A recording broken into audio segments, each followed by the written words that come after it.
Xoş gəldiniz. Deməli, sizə belə bir mənzərə təsvir edim. Təsəvvür edin, bina dağılıb, hər tərəf toz torpaqdır, nəfəs almaq belə çətindir və yəni tam bir xaos var və saniyələr saat kimi gəlir. Sonra da böyük bir səs-küy içində sizi o dağıntının altından çıxarırlar.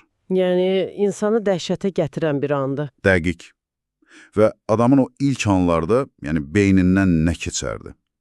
Bugünkü dərin təhlilimizdə biz məhz bu vəziyyəti anladan çox qısa, amma bir o qədər də çarpıcı bir məlumat incələyəcəyik.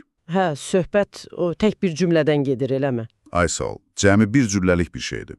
Xameneyi dağıntılardan çıxarılanda zikr edirdi. Və baxın, burada bir şey xüsusi olaraq vurğulamaq istəyirik. Bizim bugün qətiyyən heç bir siyasi və ya dini tərəf tutmaq niyyətimiz yoxdur. Tamamilə, yəni biz məsələyə sırf, belə deyək, obyektiv, tarixi və psixoloji mənzərə kimi baxırıq. İzləyicilərimiz üçün bunu aydınlaşdırmaq çox vacibdir. Bəli, yalnız insan faktoru. Gəlin bunu biraz dərindən analiz edək. Bu qısa cümlə mənə sanki dramatik bir filmin, belə deyək, ən həyəcanlı kadrının dondurulmuş anı kimi gəlir. Yəni bir tərəfdə fiziki bir fəlakət var, digər tərəfdə isə daxili bir sakitlik.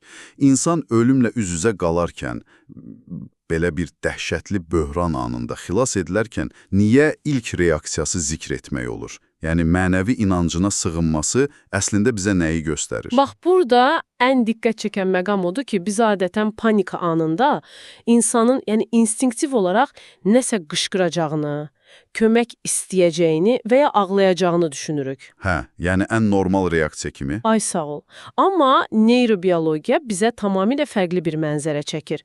Belə ölümcül təhlükə anlarında beynimizin məntiqi qərarlar verən, o mürəkkəb analizlər edən hissəsi var ya, prefrontal korteks. Bax, o hissə həddindən artıq stresə məruz qalır. Və sanki sönür. Dərinə kodlanmış, ən çox təkrarlanan motor ya verbal vərdişlərə yönəlir. Anladım. Yəni bu hərəkət, o zikir prosesi sırf mexaniki bir qorunma sipəridir.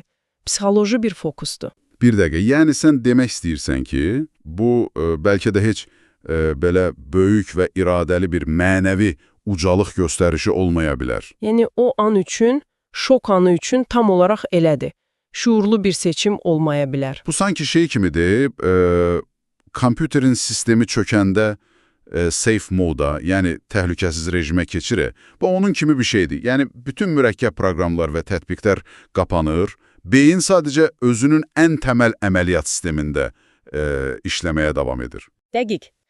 Safe mod həqiqətən əla müqayisədir, amma əsl məsələ ondadır ki, hər kəsin o təhlükəsiz rejimi fərqli proqramlaşdırılıb.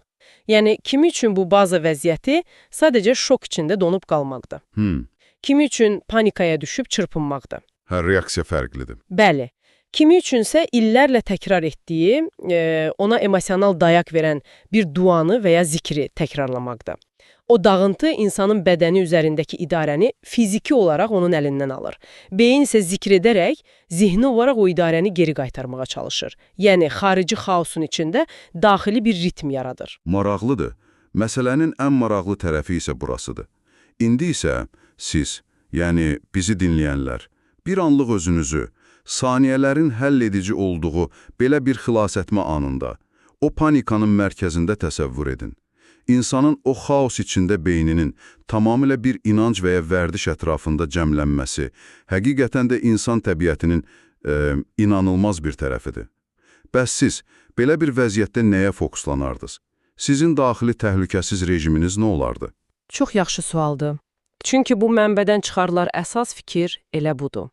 Bu qısa məlumat bizə sadəcə bir xilas etmə əməliyyatını deyil, yəni o böhran və xaosun tam mərkəzində insanın iradə və inanc nümayişini göstərir. Ay sağ ol. Yəni həyata necə tutunduğunu göstərir. Bəli.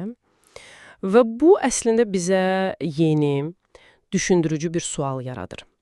Əgər sadəcə dağıntı altından çıxarılma anı ilə bağlı bircə cümlə insanın həyata tutunma və inanc formasına bu qədər güclü şəkildə əks etdirə bilirsə, görəsən ictimaiyyətə, yalnız o rəsmi, ciddi simaları ilə tanıdığımız liderlərin həyatında bizim görmədiyimiz daha hansı sınağanlar var? O doğrudan da. Yəni onların kimliyini formalaşdıran o gizli ekstremal sınaqlar nələrdir?